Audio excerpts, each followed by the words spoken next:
The sound of desperate sobbing echoed through the marble corridors of Kensington Palace, piercing through the usual silence that blanketed the royal residence in the early morning hours. Captain James Mitchell, a decorated member of the Queen's Guard with 15 years of unwavering service, had never heard such heart-wrenching cries from within the royal quarters. His trained instincts, honed through years of protecting the most important family in Britain, immediately recognized something was terribly wrong. As he stood at his post near the grand staircase, the veteran guard felt his chest tighten with concern. The tears belonged to 9-year-old Princess Charlotte, whose bright laughter usually filled these same halls with joy.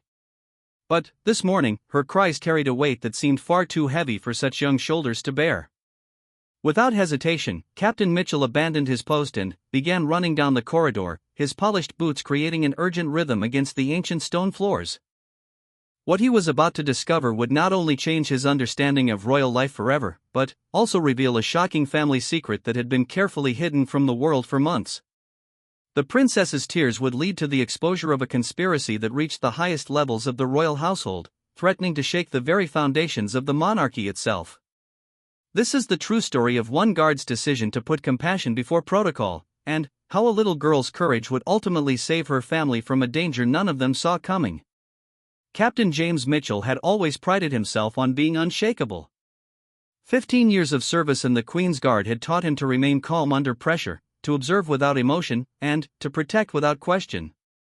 He had stood motionless for hours in the rain, endured the curiosity of thousands of tourists, and maintained his composure through state dinners, royal weddings, and even security threats. But nothing in his extensive training had prepared him for what he encountered on that crisp Tuesday morning in October. The day began like any other at Kensington Palace. Captain Mitchell arrived at dawn, as he had done every working day for the past decade. The palace grounds were quiet, with only the occasional groundskeeper tending to the meticulously maintained gardens visible through the tall windows.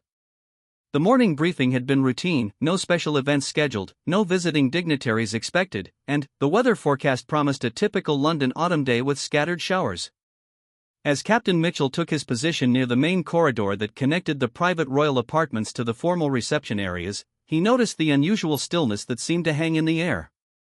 Normally, even in the early hours, there would be sounds of life from the royal quarters, the gentle murmur of staff preparing for the day, the soft footsteps of household members beginning their morning routines, or the distant sound of breakfast being prepared in the palace kitchens.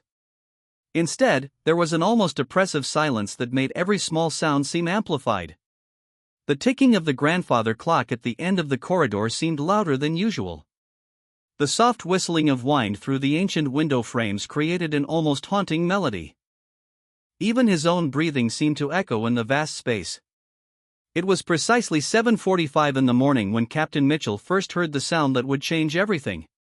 At first, he thought it might be the wind or perhaps a television left running in one of the rooms. But, as he focused his attention, his trained ear recognized something that made his blood run cold, the unmistakable sound of a child crying. The crying wasn't the typical tantrum of a frustrated youngster or the brief tears that might follow a minor accident. This was deeper, more desperate, carrying with it a weight of genuine distress that seemed far beyond what any 9-year-old should experience. The sobs echoed through the corridor with an intensity that spoke of real fear, confusion, and heartbreak. Captain Mitchell felt his professional composure begin to crack. In all his years of service at various royal residences, he had occasionally heard the normal sounds of family life, children's laughter, minor disagreements, and the general bustle of a busy household. But this was different. This was the sound of a child in genuine distress, and every parental instinct he possessed screamed at him to investigate. Protocol dictated that he should remain at his post unless specifically summoned or unless there was a clear and immediate security threat. Royal guards were trained to be invisible observers, present for protection but never interfering in the private lives of the family they served. The unwritten rule was clear: see nothing, hear nothing, and certainly do nothing unless specifically instructed. But, as the crying continued, growing more desperate with each passing moment, Captain Mitchell found himself facing an impossible choice. His duty as a royal guard demanded that he maintain his position and respect the privacy of the royal family. His conscience as a human being, however, demanded that he investigate what sounded like a child in serious distress. The corridor seemed to stretch endlessly before him as he tried to pinpoint the source of the crying. The acoustics of the ancient palace made it difficult to determine exactly where the sound was coming from, but it seemed to be emanating from the direction of the family's private living quarters. Princess Charlotte's room was located in that wing, along with those of her brothers, Prince George and Prince Louis. Captain Mitchell had interacted with Princess Charlotte on numerous occasions during his tenure at Kensington Palace. She was known among the staff as a bright, cheerful child with an infectious laugh and a natural curiosity about everything around her. Unlike some children who might be intimidated by the formal atmosphere of royal life, Charlotte had always seemed to embrace her unique circumstances with remarkable grace and enthusiasm. The princess had a particular fondness for asking questions about the guards' uniforms, their training, and their daily routines. Captain Mitchell remembered several occasions when she had approached him during less formal moments, eager to learn about his military background and the history of the Queen's Guard. Her genuine interest and respectful manner had earned her the affection of many staff members throughout the palace, which made the current situation all the more disturbing. The child whose laughter could light up an entire room was now sobbing with such intensity that it seemed to emanate from the very walls of the palace itself. Something was clearly and seriously wrong, and Captain Mitchell could feel his resolve to maintain protocol beginning to weaken with each passing second. As he stood frozen between duty and conscience, memories of his own childhood began to surface. He remembered being 9 years old himself, feeling overwhelmed by problems that seemed insurmountable at the time. He remembered the comfort of having adults who cared enough to investigate when something was wrong, who were willing to listen and offer help even when it meant stepping outside their normal roles. The crying seemed to be getting closer, or perhaps louder. Captain Mitchell strained his ears, trying to determine if there were any other voices, an adult trying to comfort the child, perhaps, or siblings attempting to help. But he heard nothing except the continued sobbing and the occasional sound of movement that suggested someone pacing or walking restlessly. His military training had taught him to assess situations quickly and accurately. The lack of any adult voices suggested that Princess Charlotte was alone, which was unusual for any time of day but particularly concerning given her obvious distress. The intensity and duration of the crying indicated that whatever had upset her was significant, not a minor disappointment or temporary frustration. Captain Mitchell began to consider the possibilities. Had the princess received bad news about someone she cared about? Was she ill or injured in some way that wasn't immediately apparent? Had there been some kind of family disagreement or misunderstanding? Or was there perhaps a more serious situation developing that posed a potential threat to her safety? The thought of a possible security threat immediately heightened his alertness. While Kensington Palace was one of the most secure locations in the United Kingdom, with multiple layers of protection and constant monitoring, the possibility of an internal threat or a breach in security could never be entirely ruled out. If Princess Charlotte was in danger, every second of delay could be critical. As these thoughts raced through his mind, Captain Mitchell realized that his feet had already begun to move. Almost without conscious decision, he found himself walking down the corridor toward the source of the crying. His training screamed at him to stop, to return to his post, to follow protocol regardless of the circumstances. But a stronger voice, one that spoke to his fundamental humanity, urged him forward. The corridor seemed longer than usual as he made his way toward the private quarters. Each step felt weighted with significance, as if he were crossing a line that could never be uncrossed. The crying continued, providing a heartbreaking soundtrack to his journey and reinforcing his conviction that he was making the right choice, regardless of the potential consequences. As he rounded the corner that led to the family's living area, Captain Mitchell could see that one of the doors was slightly ajar. The crying was definitely coming from that direction, and he could now make out the sound of movement, someone walking back and forth, perhaps pacing in distress. The image of 9-year-old Princess Charlotte alone and upset in her room strengthened his resolve to continue. He approached the door carefully, his training automatically guiding him to move quietly and observe the situation before taking any action.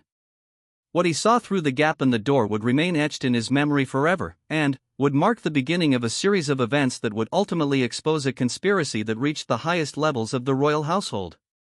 Princess Charlotte was indeed alone in what appeared to be a sitting room adjacent to her bedroom. She was still in her pajamas, suggesting that she had been awake for some time despite the early hour. Her long blonde hair was disheveled, and her face was red and puffy from crying. She was holding what appeared to be a piece of paper in her hands, clutching it as if it contained something precious yet terrible. The sight of the distressed child immediately triggered every protective instinct Captain Mitchell possessed. All thoughts of protocol and proper procedure vanished as he gently knocked on the doorframe and spoke in the softest, most reassuring voice he could manage. "Your Royal Highness," he said quietly, "I'm Captain Mitchell. I heard you were upset, and I wanted to make sure you were all right. May I help you with something?"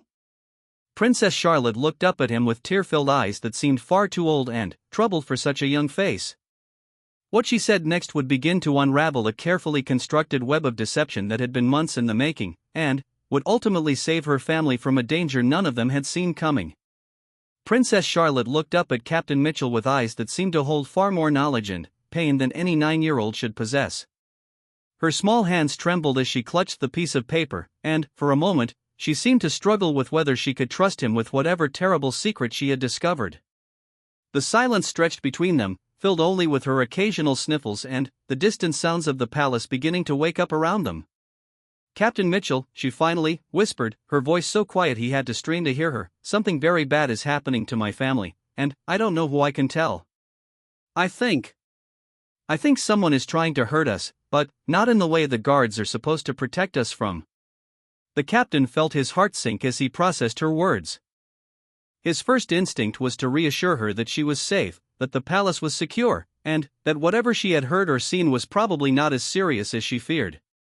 But something in her eyes stopped him from offering those easy comforts. There was a maturity there, a weight of genuine knowledge that suggested her fears were based on something real and frightening. "Would you like to tell me what you've found?" he asked gently, gesturing toward the paper in her hands. "Sometimes talking about scary things can help make them less frightening." Charlotte hesitated for another long moment before slowly unfolding the paper. Captain Mitchell could see that it was a letter, written in elegant handwriting on expensive stationery. The letterhead at the top bore the crest of a law firm he didn't recognize, but the formal layout and official appearance suggested it was some kind of legal document. "I found this in Mummy's study," Charlotte said, her voice barely above a whisper. "I wasn't supposed to be in there, but I was looking for a book I had left there yesterday. This was on her desk, and I could see my name on it, so I read it." As she handed him the letter, Captain Mitchell felt a growing sense of dread. Royal children were typically shielded from any adult concerns or business matters that might cause them distress. For Charlotte to have stumbled upon something that had upset her this deeply suggested that whatever the letter contained was significant enough to have serious implications for the entire family. The letter was dated just 3 days earlier, and, as Captain Mitchell began to read, he understood immediately why Princess Charlotte had been so distressed.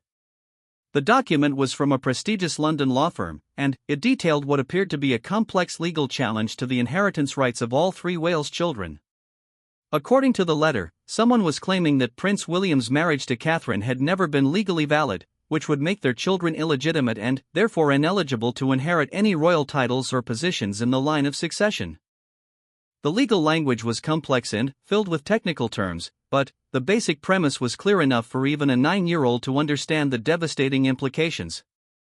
If the challenge were successful, it would mean that Charlotte and her brothers would lose not only their royal status but also their place in the family they had always known. They would effectively become ordinary citizens overnight, stripped of everything that had defined their identities since birth. But what made the letter even more disturbing was the suggestion that this legal challenge was being supported by someone within the royal family itself. The document referenced inside information and confidential family records that would be crucial to proving the case. This wasn't an attack from outside the monarchy, it was coming from within, orchestrated by someone who had intimate knowledge of royal protocols and access to highly sensitive documents. Captain Mitchell felt his hands begin to shake as he continued reading.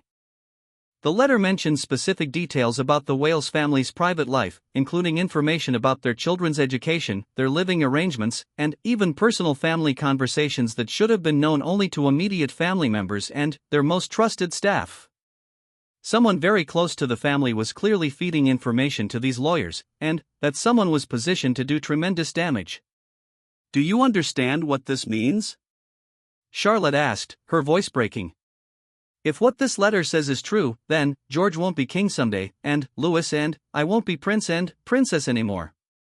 But, worse than that, it means someone in our family wants to hurt us, someone who knows all our secrets and has been pretending to love us while planning to destroy everything. The sophistication of her understanding was both impressive and heartbreaking. Captain Mitchell realized that Charlotte had not only grasped the immediate implications of the legal challenge but had also recognized the deeper betrayal it represented. She understood that someone she trusted had been working against her family, gathering ammunition to use in what amounted to a calculated attack on everything she held dear. "Have you shown this to your parents?" Captain Mitchell asked, though he suspected he already knew the answer. Charlotte shook her head miserably. "I tried to find Mummy, but Mrs. Harrison said she and Daddy had to leave early this morning for some important meetings and wouldn't be back until tomorrow. And I can't tell George because he's been so worried about his exams lately, and this would just make everything worse for him. Louis is too little to understand, but he would know something was wrong and it would scare him." The isolation Charlotte was feeling was palpable. At 9 years old, she had discovered what appeared to be a serious threat to her family's future, and she felt completely alone in dealing with it. The adults who should have been there to comfort and protect her were absent, and she was trying to shield her brothers from information that she felt was too dangerous or upsetting for them to handle. Captain Mitchell found himself in an unprecedented situation. His training had prepared him for external threats, intruders, weapons, physical attacks on the royal family. But this was something entirely different.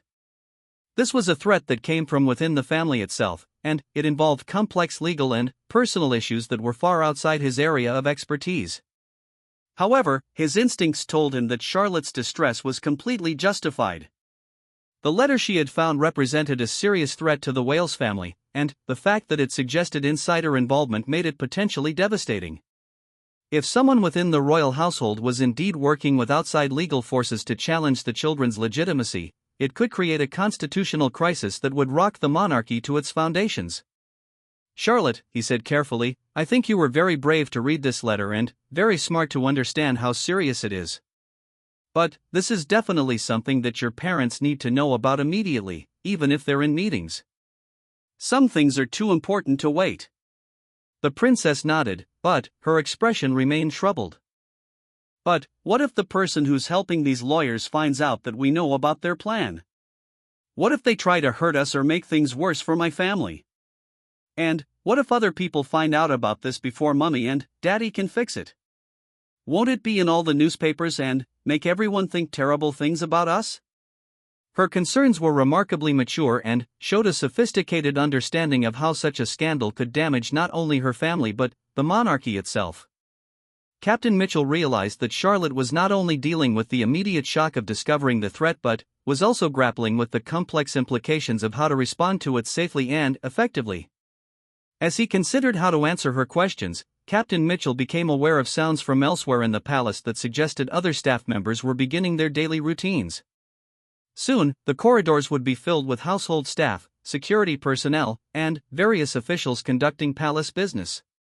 The private moment he had shared with Charlotte would end, and they would need to decide how to proceed with the explosive information she had discovered. "I think," he said slowly, "that the most important thing right now is to make sure your parents know about this as soon as possible.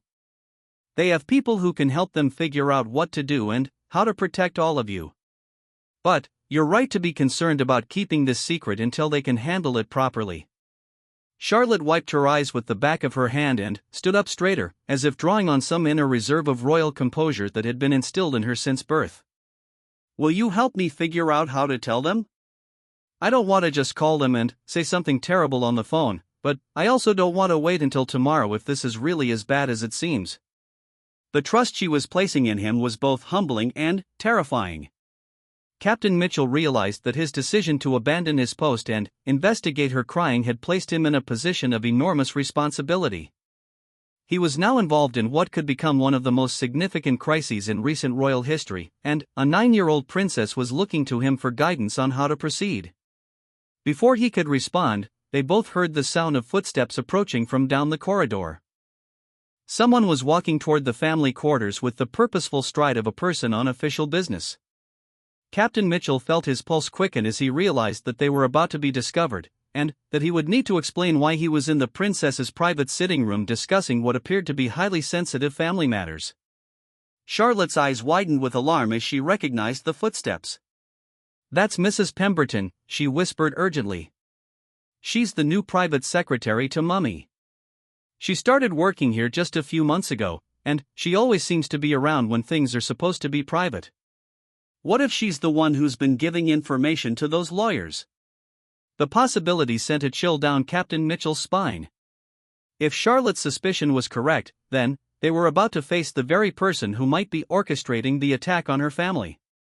And they had no way of knowing how dangerous the situation might become if Mrs. Pemberton discovered what Charlotte had found and realized that her secret was no longer safe.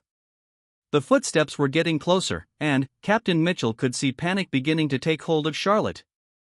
In a matter of seconds, they would need to make critical decisions that could affect not only the immediate situation but the future of the royal family itself. The letter that had caused Charlotte's tears was about to become the catalyst for a confrontation that neither of them was prepared to handle, but which they could no longer avoid. The footsteps stopped just outside the sitting room door, and Captain Mitchell could feel the tension in the air become almost suffocating. Princess Charlotte quickly folded the letter and clutched it to her chest, her eyes wide with fear and uncertainty.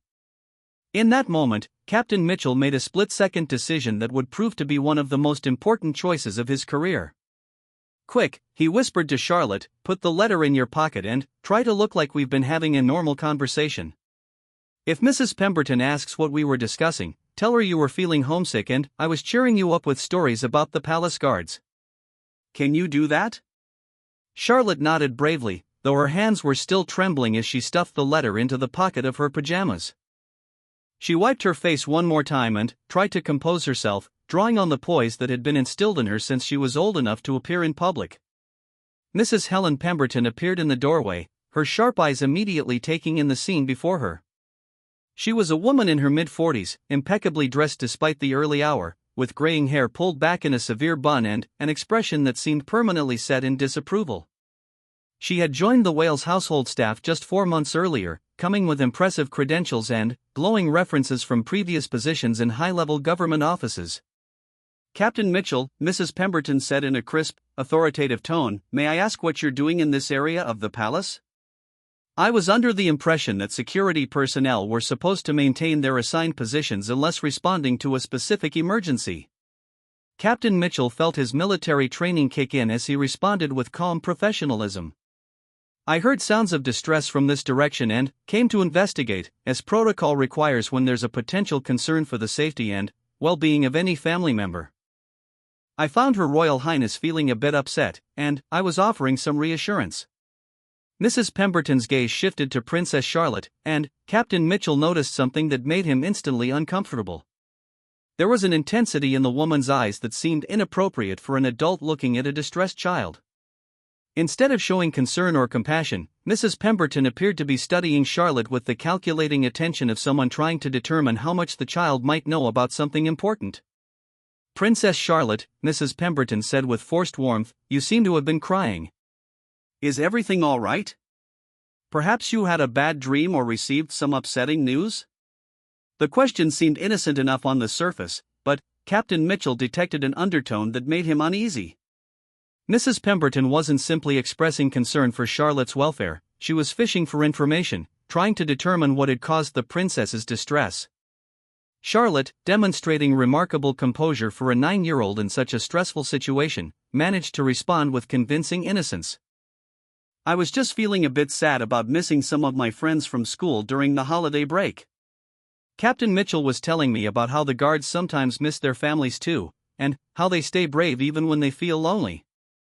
It was a perfectly plausible explanation, and, under normal circumstances, it would have satisfied any adult's curiosity about a child's tears.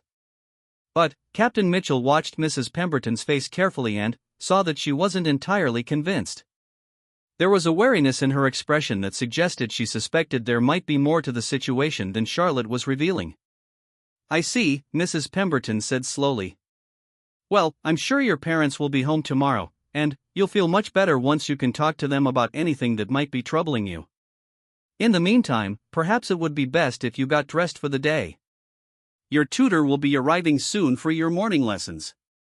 The mention of Charlotte's parents seemed to trigger something in Mrs. Pemberton's demeanor.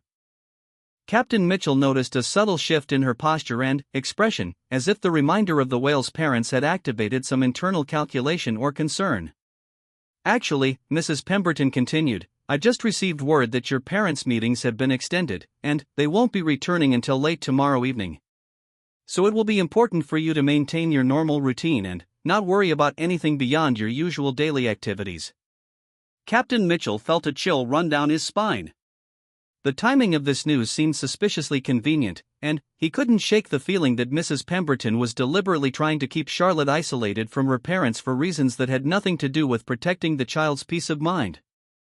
Charlotte's face fell at the news that she would have to wait even longer to see her parents, but she managed to maintain her composure. Will I be able to call them later today? I promised Mummy I would tell her about my history project. I'm afraid they'll be in very important meetings all day and won't be available for personal calls, Mrs. Pemberton replied smoothly. But I'm sure they'll want to hear all about your project when they return. In the meantime, I'll make sure you have everything you need.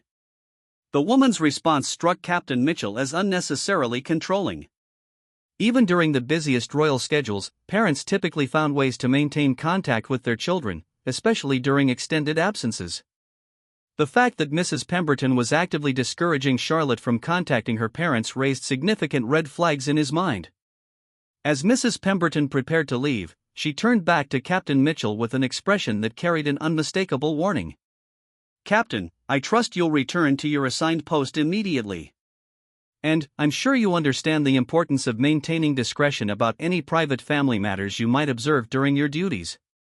The Wales family values their privacy greatly, and we wouldn't want any misunderstandings or inappropriate gossip to develop among the staff. The threat was subtle but clear. Mrs. Pemberton was warning him to keep quiet about what he had witnessed, and her tone suggested that there could be serious consequences if he failed to comply with her expectations. Captain Mitchell nodded professionally, but internally, he was becoming more convinced that his and Charlotte's suspicions about Mrs. Pemberton were justified. After Mrs. Pemberton left, Charlotte and Captain Mitchell waited several minutes before speaking, both of them straining to listen for any indication that the woman might still be nearby. When they were finally confident that she was gone, Charlotte pulled the letter from her pocket with shaking hands. Did you hear how she talked about Mummy and Daddy? Charlotte whispered urgently. She said they wouldn't be available for calls, but that's not true. Daddy always calls us every day when they're away, even if it's very late. And did you notice how she seemed to be watching me when she asked why I was crying? It was like she was hoping I would say something specific. Captain Mitchell had indeed noticed these details, and they confirmed his growing concern that Mrs. Pemberton was somehow connected to the legal threat outlined in the letter. The woman's behavior had been subtly but consistently wrong, too controlling, too interested in Charlotte's emotional state, and too eager to keep the family separated during what could be a critical time. Charlotte, he said quietly, I think we need to find a way to contact your parents immediately, regardless of what Mrs. Pemberton said. This situation is too serious to wait, and I don't think we can trust her to have your family's best interests at heart. The princess nodded emphatically. I know Daddy's private mobile number, the one he uses for family emergencies. He told me I should only use it if something really serious happened and I couldn't reach him any other way. I think this counts as really serious, don't you? Captain Mitchell agreed completely, but they faced the challenge of finding a secure way to make the call without Mrs. Pemberton or any potential accomplices discovering what they were doing. The palace phone systems were monitored for security purposes, and Mrs. Pemberton, as a senior staff member, likely had access to records of all communications made from the royal quarters. We need to be very careful about this, Captain Mitchell explained. If Mrs. Pemberton is involved in whatever threat your family is facing, then she might be monitoring phone calls or have access to information about who you're contacting. We need to find a way to reach your father without anyone else knowing about it. As they discussed their options, both Charlotte and Captain Mitchell became aware of increased activity throughout the palace. They could hear more voices in the corridors, more footsteps, and the general sounds of a busy household in full operation. The morning routine was progressing normally, but Captain Mitchell couldn't shake the feeling that they were being watched and that their window of opportunity to act safely was rapidly closing. Charlotte suddenly brightened as an idea occurred to her. "Captain Mitchell, do you have a mobile phone that doesn't belong to the palace? If I could use yours to call Daddy, then there wouldn't be any record in the palace systems, and Mrs. Pemberton wouldn't know about it." It was a clever solution, and Captain Mitchell realized that Charlotte was demonstrating remarkable strategic thinking for someone so young. Her idea would indeed allow them to contact her father without leaving an obvious trail that could be discovered by anyone monitoring palace communications. However, as Captain Mitchell reached for his personal mobile phone, they both heard something that made their hearts sink. Mrs. Pemberton's voice could be heard from somewhere nearby, and she appeared to be having an urgent conversation with someone. They couldn't make out the specific words, but the tone suggested that she was reporting to someone about something significant. "She's talking to someone about us," Charlotte whispered with certainty. "I can tell from the way her voice sounds.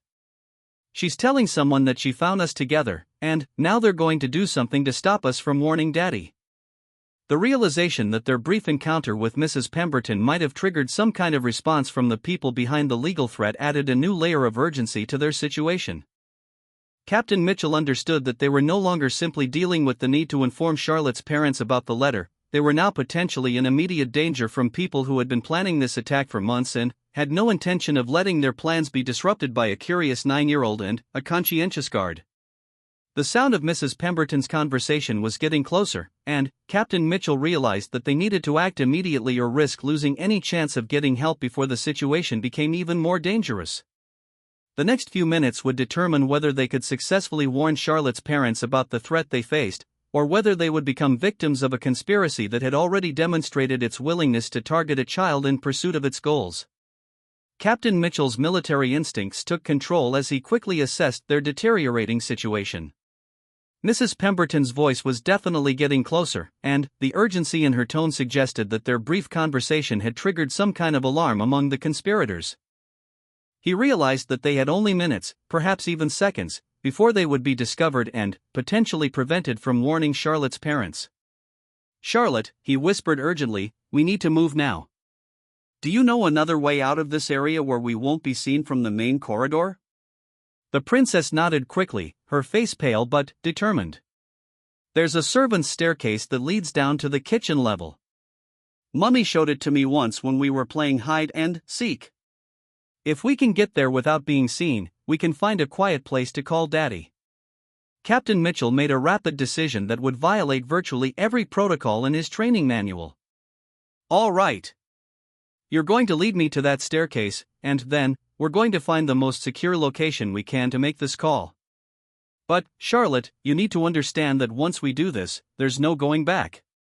We'll be committed to seeing this through, and it might be dangerous." The 9-year-old princess looked up at him with eyes that held far more courage than fear. "Captain Mitchell, if someone is trying to hurt my family, then I don't care about the danger to me. I just want to protect them, the same way you protect us every day." Her bravery was both inspiring and heartbreaking. Captain Mitchell realized that Charlotte was prepared to face whatever consequences might result from their actions, as long as she could warn her parents about the threat they faced.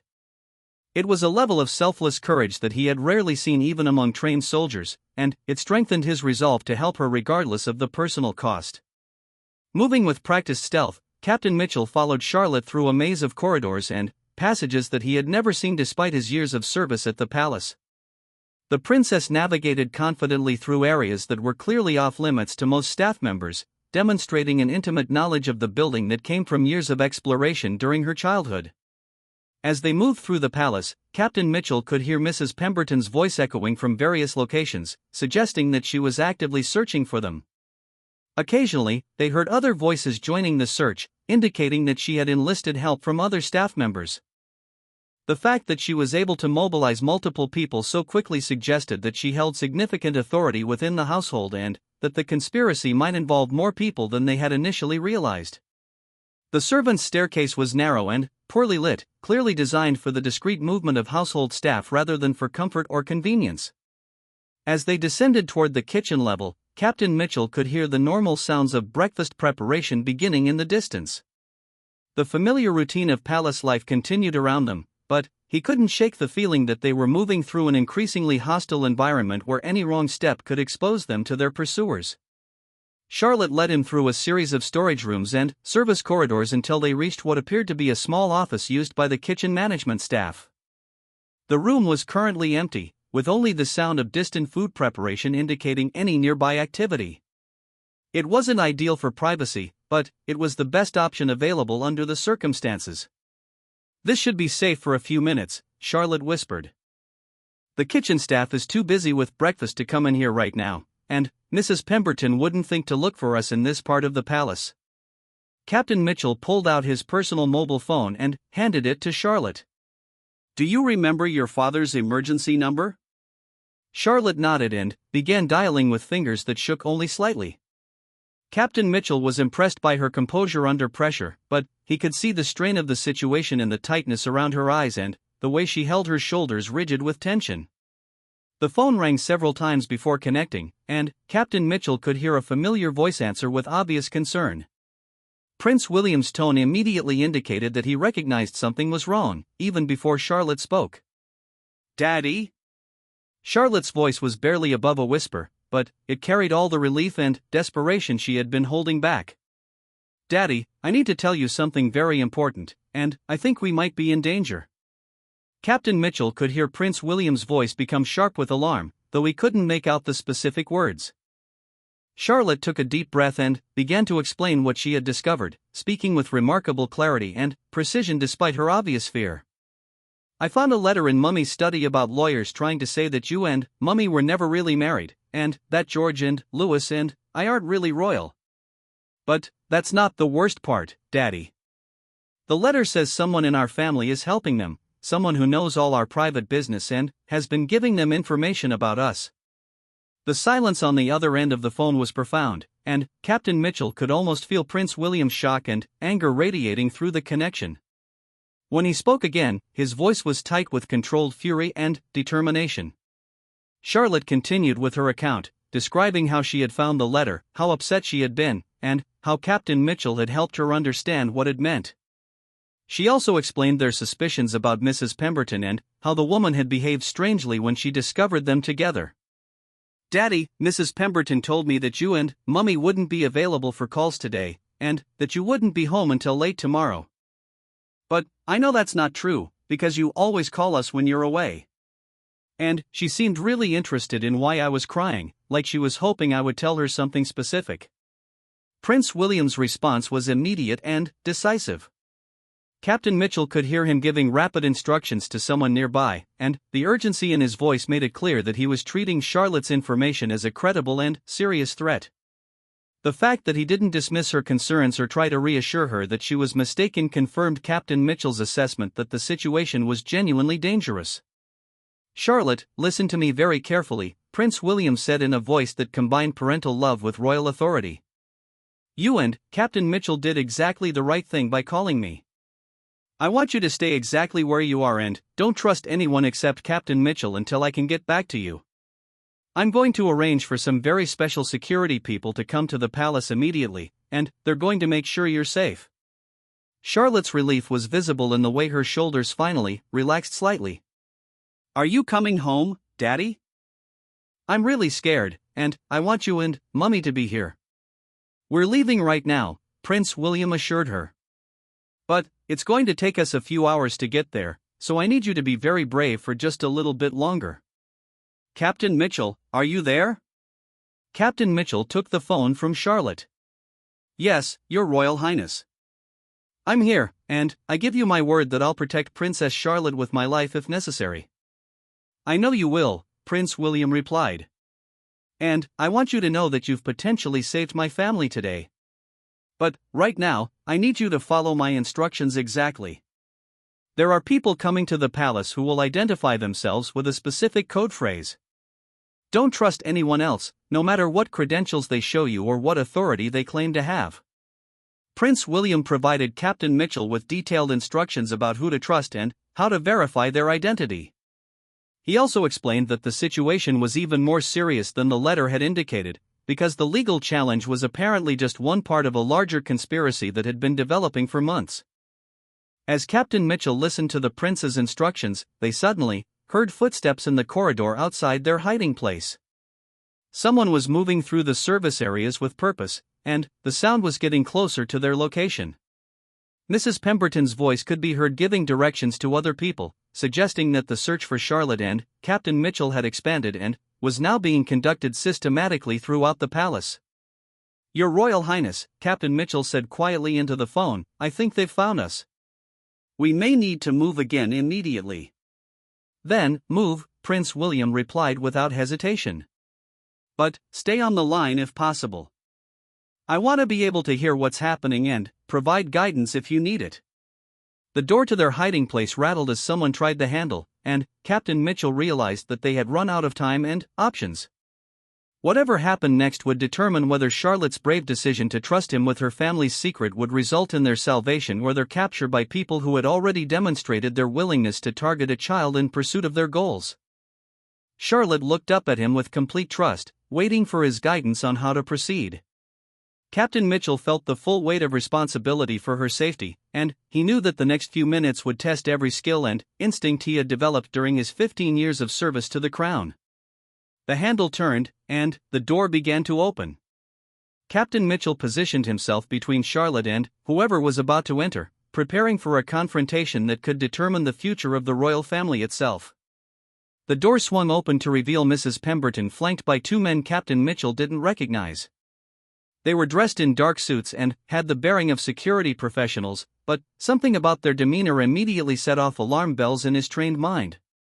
These weren't palace security or law enforcement officers, they moved with the calculating precision of people accustomed to operating outside legal boundaries.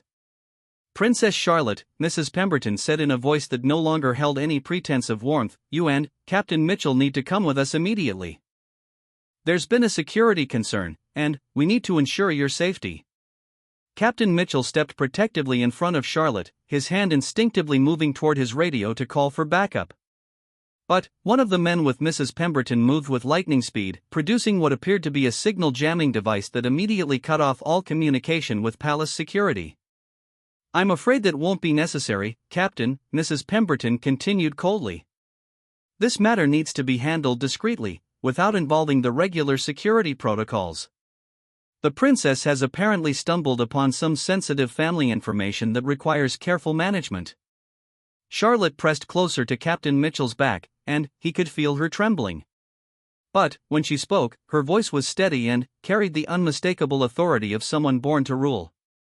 "Mrs. Pemberton, I know you're the one who's been helping those lawyers. And I've already told my father everything, so your plan isn't going to work anymore." The woman's mask of professionalism finally slipped completely, revealing an expression of cold fury. "You stupid little girl. Do you have any idea how much work has gone into this operation? How many people have invested time and money into ensuring that your father's bastard children don't contaminate the royal bloodline any further?" The viciousness of her words hit Charlotte like a physical blow, but she refused to back down. "My parents are married. They have been since before I was born. You're lying about everything." Mrs. Pemberton laughed harshly. "Your parents' marriage ceremony was a sham, performed by a minister who wasn't legally authorized to conduct royal weddings. We have documentation proving that the ceremony was invalid under royal marriage laws, which means you and your brothers are illegitimate. But, more importantly, we have enough evidence of your father's various indiscretions to destroy his reputation and his claim to the throne entirely." Captain Mitchell felt his anger rising at the woman's cruel treatment of Charlotte, but he forced himself to remain calm and assess their tactical situation. The two men with Mrs. Pemberton appeared to be armed, and they had positioned themselves to block the only exit from the room. However, he still had Prince William on the phone, and he hoped the prince was hearing everything that was being said. "The beauty of our plan," Mrs. Pemberton continued with obvious satisfaction, "is that it doesn't rely on just one line of attack. Even if we can't prove the marriage invalidity, we have enough scandal material to force your father to abdicate in shame. And if that doesn't work, we have contingency plans that will remove your entire family from the succession permanently." The threat in her words was unmistakable, and Captain Mitchell realized that they were dealing with people who were prepared to go to extreme lengths to achieve their goals. This wasn't just a legal challenge or a political maneuver, it was a comprehensive assault designed to destroy the Wales family by any means necessary. Suddenly, the sound of heavy footsteps could be heard echoing through the service corridors. Multiple people were moving rapidly toward their location, and the disciplined rhythm of their movement suggested military or law enforcement training. Mrs. Pemberton's expression changed from satisfaction to alarm as she realized that her carefully orchestrated plan was about to be disrupted. "That will be the Counter-Terrorism Command," Captain Mitchell said calmly, responding to a direct request from His Royal Highness Prince William, who has been listening to this entire conversation. "You've just confessed to conspiracy against the Crown in front of multiple witnesses, and I suspect those gentlemen with you are about to discover that kidnapping a member of the royal family is considered an act of treason." The two men with Mrs. Pemberton immediately moved toward the door, clearly intending to escape before the arriving security forces could apprehend them. But their retreat was cut off as armed officers in tactical gear appeared in the doorway, weapons drawn and commands being shouted for everyone to remain still. The next few minutes passed in a blur of professional activity as the counter-terrorism officers secured the room and placed Mrs. Pemberton and her accomplices under arrest. Captain Mitchell shielded Charlotte from the potentially traumatic sight of the arrests, but he could see that she was watching everything with the fascinated attention of someone witnessing justice being served. Prince William's voice could still be heard from the mobile phone, now being listened to by a senior counter-terrorism officer who was taking notes and occasionally asking for clarification about what had transpired. Captain Mitchell could hear the prince giving detailed instructions about securing the palace and investigating everyone who had been involved in the conspiracy. Within an hour, Kensington Palace had been transformed into what appeared to be a crime scene, with investigators examining Mrs. Pemberton's office, interviewing staff members, and conducting a comprehensive security review. Charlotte had been moved to a secure location where she could wait safely for her parents' arrival while giving a detailed statement about everything she had discovered. Captain Mitchell found himself in the surreal position of being simultaneously commended for his actions and debriefed about potential security failures that had allowed the conspiracy to develop. The investigation quickly revealed that Mrs. Pemberton had indeed been feeding information to a group of disaffected royals and political extremists who were attempting to destabilize the monarchy through legal challenges and scandal creation. The letter Charlotte had found was only one piece of a much larger operation that had been months in development. The conspirators had infiltrated multiple royal households and government offices, gathering ammunition for what was intended to be a coordinated attack on several members of the royal family. Charlotte's accidental discovery had potentially prevented a constitutional crisis that could have damaged the monarchy for generations. When Prince William and Catherine finally arrived at the palace, their reunion with Charlotte was intensely emotional. Captain Mitchell watched from a discreet distance as the family embraced, seeing the relief and gratitude in the parents' faces as they realized their daughter was safe and that the threat to their family had been neutralized. Later that evening, after the initial chaos had settled and the most urgent security concerns had been addressed, Prince William requested a private meeting with Captain Mitchell. The conversation took place in the prince's study, the same room where Charlotte had found the threatening letter just hours earlier. "Captain Mitchell," Prince William began, "I want you to understand that what you did today went far beyond your official duties. You made a choice to put the welfare of my daughter above protocol and procedure, and that choice potentially saved my entire family from a very serious threat." Captain Mitchell stood at attention as he responded. "Your Royal Highness, I was simply doing what I felt was right." Princess Charlotte was in distress, and investigating that distress led to uncovering a genuine threat to the royal family. Any guard would have done the same thing. Prince William shook his head with a slight smile. "I don't think that's true, Captain. What you did required not only professional skill but personal courage and excellent judgment. You chose to trust a 9-year-old girl's assessment of a complex situation, and you were willing to violate protocols to protect her. That shows the kind of character that goes far beyond mere training." The prince went on to explain that the investigation had revealed the full scope of the conspiracy, including evidence that Mrs. Pemberton had been planning to escalate her actions if the legal challenges failed. There had been discussions among the conspirators about creating scandals, leaking private information, and even staging incidents that could have put the royal children in physical danger. Charlotte's courage in reading that letter and her decision to trust you with what she discovered literally saved us from a situation that could have destroyed everything our family represents," Prince William concluded. "And your willingness to listen to her and take action on her behalf showed the kind of dedication to duty that exemplifies the very best of the Queen's Guard." Several months later, Captain Mitchell was awarded the Royal Victorian Medal for his actions, an honor that recognized not only his professional excellence but his personal character. Princess Charlotte, now back to her normal routine of school and royal duties, had developed an even stronger appreciation for the people who worked to protect her family. The conspiracy investigation led to multiple arrests and revealed security vulnerabilities that were immediately addressed. Mrs. Pemberton and her accomplices were charged with treason, conspiracy, and multiple other serious crimes. The legal challenge to the Wales children's legitimacy was thoroughly debunked, and the attempted attack on the royal family ultimately strengthened rather than weakened public support for the monarchy.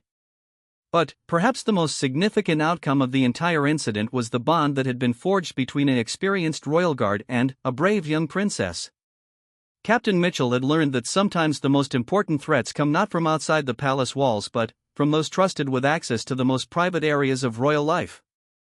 And Princess Charlotte had learned that even in the most frightening situations, there are always people willing to listen, to believe, and to act with courage when it matters most. The morning that had begun with tears in a palace corridor had ended with a conspiracy exposed, a family protected, and a reminder that sometimes the greatest threats to security come from those we least suspect, while salvation can come from the simple act of one person choosing to care about another's distress. In the end, it was not elaborate security protocols or sophisticated intelligence gathering that saved the royal family, but the basic human response of a guard who heard a child crying and chose to investigate rather than look the away. The story of that morning became a closely guarded secret within the highest levels of royal security, but its lessons influenced protocols and procedures for years to come. And, somewhere in the corridors of Kensington Palace, the echoes of that day served as a permanent reminder that even the most carefully planned attacks against the crown can be defeated by the simple combination of a child's courage and an adult's willingness to listen when it matters most.